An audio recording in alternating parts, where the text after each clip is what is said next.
Hello, you are watching Shalom World News. I'm David Kerr from Lansing in Michigan, and these are your latest news headlines from around the world.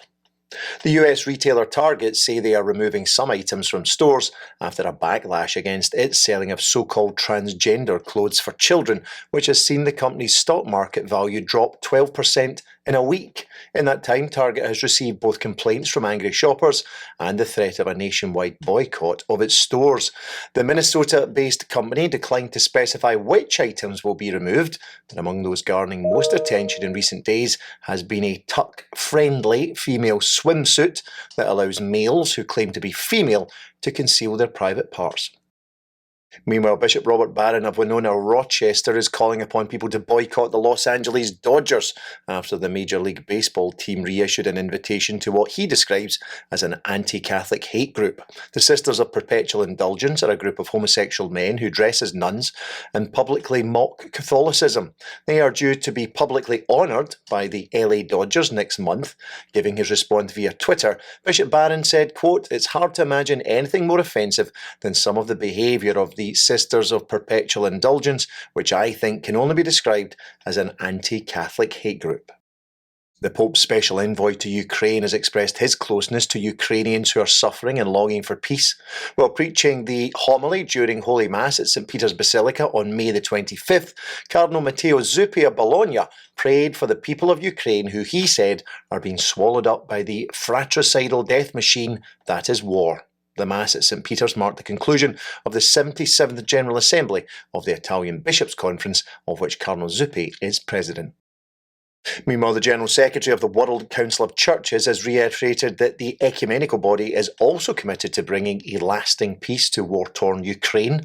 Speaking to Vatican News, Reverend Jerry Pilley said that he has just returned from a high-level mission to Ukraine and Russia to explore possibilities for joint efforts by churches there to secure peace. He said that the World Council of Churches does not have the luxury of sitting back and doing nothing, noting that the Russian Orthodox Church and the Orthodox Church of Ukraine are both part of the ecumenical body. The Reverend Pilley said he had suggested to Patriarch Kirill of Moscow that there could be roundtable talks later this year, where churches can sit together and find ways to heal the ecclesiastical wounds and also to seek peace in Ukraine. The World Council of Churches is a fellowship of over 350 various churches and Christian communities, not including the Catholic Church. A historic Catholic church in Canada's northern Alberta has been destroyed in a suspected arson attack. The 121-year-old St. Bernard Church in the Archdiocese of Grouand-Maclennan was burned down on May the 22nd. Archbishop Gerard Petipa of Grouard-Maclennan says it is a sad moment for many people who have fond memories of St. Bernard's. He added that although the place of worship has been destroyed, the church with a capital C will never be destroyed as the body of Jesus Christ lives on. So far, 2 men have been arrested in connection with the incident. South Carolina has become the latest US state to ban most abortions after the 6th week of life in the womb. The Fetal Heartbeat and Protection from Abortion Act was signed into law on Thursday by Governor Henry McMaster. The act aims to protect unborn life by outlawing abortions when a fetal heartbeat is detected. That's around the 6th week of pregnancy. There are exceptions, however, in the cases of medical emergencies, fatal fetal abnormalities, and in the case of rape or incest. Doctors who flaunt the new law could now face felony charges. Meanwhile, pro-abortion groups are pursuing legal action in a bid to block the bill. On May the 24th last year, 19 pupils and 2 teachers were killed by a gunman at the Robb Elementary School in the Texan town of Uvalde. 1 year on, and the local bishop is calling for new gun control legislation in Texas. Archbishop Gustavo Garcia Siller made his comments at a mass for the repose of the souls of those killed, held at Sacred Heart Church in Uvalde upon the day of the anniversary. Among the congregation were bereaved family members.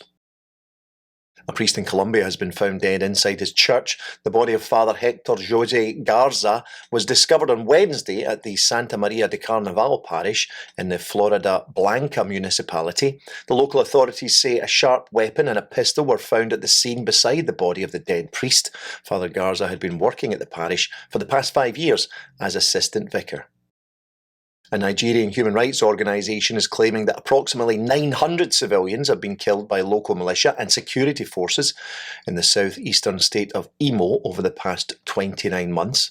The figures are published in a new report by the Inter-Society organisation. It also claimed that 700 people have been wounded, 3,500 people have been detained, 300 others have vanished without trace, and 1,200 homes have been torched. The report blames Islamist Fulani jihadists and other militias for the majority of the atrocities which have been inflicted upon Christian majority communities.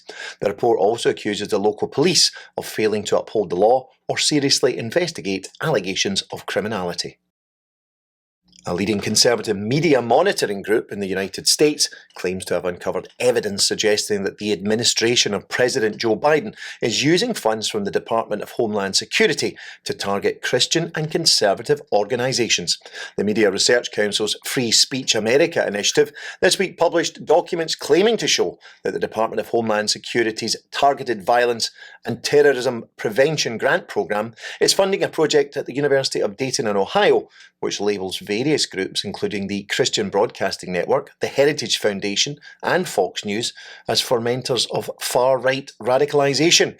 The Department of Homeland Security denies the allegations. Pope Francis is urging world leaders to end what he calls the war against creation. The Holy Father made his appeal in his message for the World Day of Prayer for the Care of Creation, which will take place on September the 1st. The Pontiff is also urging people to change their attitudes, habits, and their country's official policies to prevent what he sees as a catastrophic destruction of natural resources. The World Day of Prayer for the Care of Creation was established by Pope Francis in 2015. The grave of a young Kurdish woman who died in the custody of the Iranian morality police last year has been allegedly vandalised. 22-year-old Mahsa Amini was arrested in September last year after being accused of improperly wearing the hijab or veil as required in the officially Islamic country. Her death in custody sparked widespread anti-government protests. She was later buried in her hometown of Saqqez in the northern Kurdistan province of Iraq. Now, the Kurdistan Human Rights Network, which is based in France, claims Miss Amini's grave was attacked on the morning of May the 21st. They cite images from her brother's Instagram account, which shows the glass protecting Miss Amini's portrait on her tombstone lying shattered. The Kurdish group claims that the Iranian government is doing all it can to prevent the public from rallying around Miss Amini's tomb. Finally, the church in South Korea has announced a novena, or 9 days of prayer, to mark the 70th anniversary of the end of war on the Korean Peninsula. The novena is the initiative of the National Reconciliation Committee of the South Korean Episcopal Conference, and it will be held in parishes and other Catholic associations. It will take place from June the 17th to the 25th. Each of the 9 days will have a specific prayer intention, including reunification, peace, and denuclearization of the peninsula. On the final day of the novena, a Mass for peace will be offered in all South Korean parishes. The Korean War lasted for 3 years and concluded with the partitioning of the peninsula in 1953. That's all for your news for now. Do join us for more tomorrow. You can also get more updates from swnews.org. Shalom.